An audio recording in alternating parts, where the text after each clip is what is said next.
আগুন দেওয়া হয়েছে।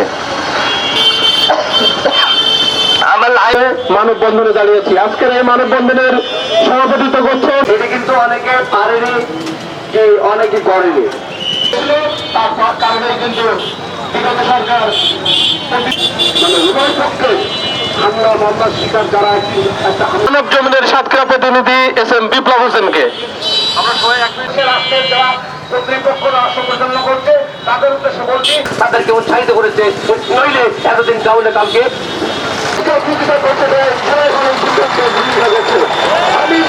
সাতক্ষীরা প্রতিনিধি জনাব আসাদুজ্জামান। একদল সন্ত্রাসী বলবো কি তাদের উপরে একের পর এক যে নেককারজনক ঘটনা ঘটছে তার তীব্র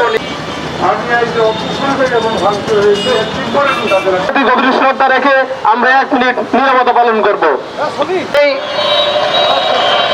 গত বৃহস্পতিবার রাতে যে সময়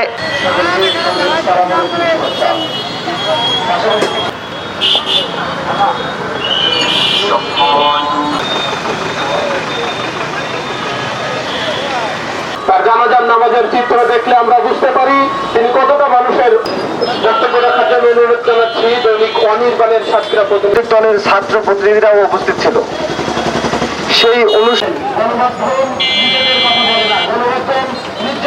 সহজ না, একটি রেল স্টেশন তৈরি করা অত সহজ না, যে একটি লাইন সাজানোর আগে 4 বার দেখা হয় লাইনটা ঠিক আছে কিনা, বাক্য ঠিক আছে কিনা, শব্দচয়ন ঠিক আছে কিনা। এই জন্য বলছি প্রথমে রেল স্টেশনে আগুন দিয়েই এই গণমাধ্যম রোধ করা যাবে না। গণমাধ্যম কর্মীরা প্রতিটা সমাজের প্রতিটা রন্ধে রন্ধে ছড়িয়ে আছে। যেমন একটি প্রতিষ্ঠান ধ্বংস করলে যে সাংবাদিক কিংবা গণমাধ্যম ধ্বংস হয়ে যাবে এমনটা না।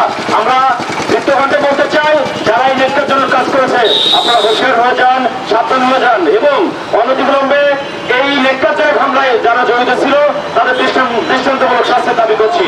তারা যদি প্রতিবাদ বিরোধিতা করতে চায় তারা আরো 10টা পত্রিকা তৈরি করুক।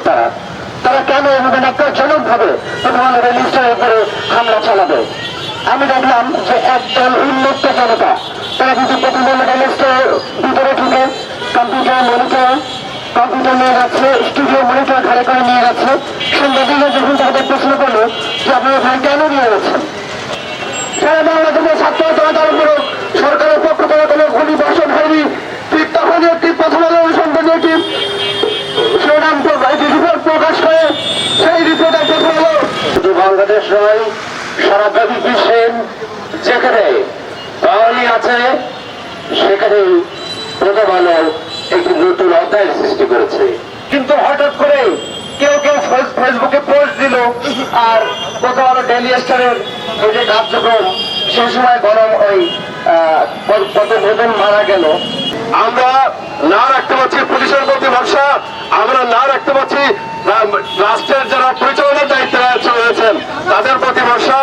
এই অস্থিতিশীল যারা করছে, যারা মোট যারা করছে, এদের বিরুদ্ধে আমাদের সামাজিক আন্দোলন গড়ে তুলতে হবে। আমরা তীব্র নিন্দা এবং প্রতিবাদ জানাই যে আমাদের এই নতুন বাংলাদেশ গড়ার কারিগর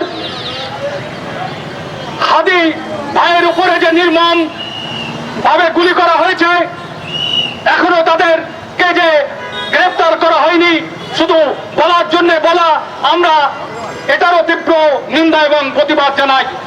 আমরা তীব্র নিন্দা এবং প্রতিবাদ জানাই আমাদের ডুমুরিয়ার শালুখায় সাংবাদিক এনামুল হককে গুলি করে হত্যা করা হয়েছে। আমরা এই মানববন্ধন থেকে তার তীব্র নিন্দা এবং প্রতিবাদ জানাই এবং অবিলম্বে ওইসব হত্যাকারীদের গ্রেপ্তারের আবেদন জানাই। আমরা পরিষ্কার ভাবে বলতে চাই যে আজ বাংলাদেশ কোন দিকে যাচ্ছে। প্রথম আলো এবং ডেইলি স্টার বাঙালি সংস্কৃতি লালন করে, এই কারণেই কি প্রথম আলো ডেইলি স্টারের উপরে হামলা হলো, এই কারণেই কি সানাত এবং উদিচির উপরে হামলা হলো।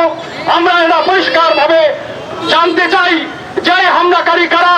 শুধু মুখে মুখে বলবেন একটি দল, একটি উগ্রপন্থী দল, একটি মৌলবাদী দল, আমরা এসব শুনতে চাই না। আমরা সরকারের কাছে পরিষ্কার ভাবে জানতে চাই যে কারা এই হামলা চালিয়েছে। আমরা পরিষ্কার দেখতে পাচ্ছি টিভির ফুটেজে যে কারা হামলা করেছে, কারা নেতৃত্ব দিচ্ছে।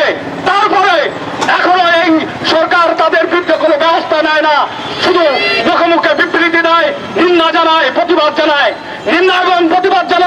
কি এই সরকারের নিন্দা এবং প্রতিবাদ জানানোর কাজ যদি সরকারের হয়, আপনারা পদত্যাগ করুন, পদত্যাগ করে এসে বাইরে এসে নিন্দা এবং প্রতিবাদ জানান। তা না হলে যারা এখানে হত্যা করেছে হাদিকে, যারা প্রথম আলো এবং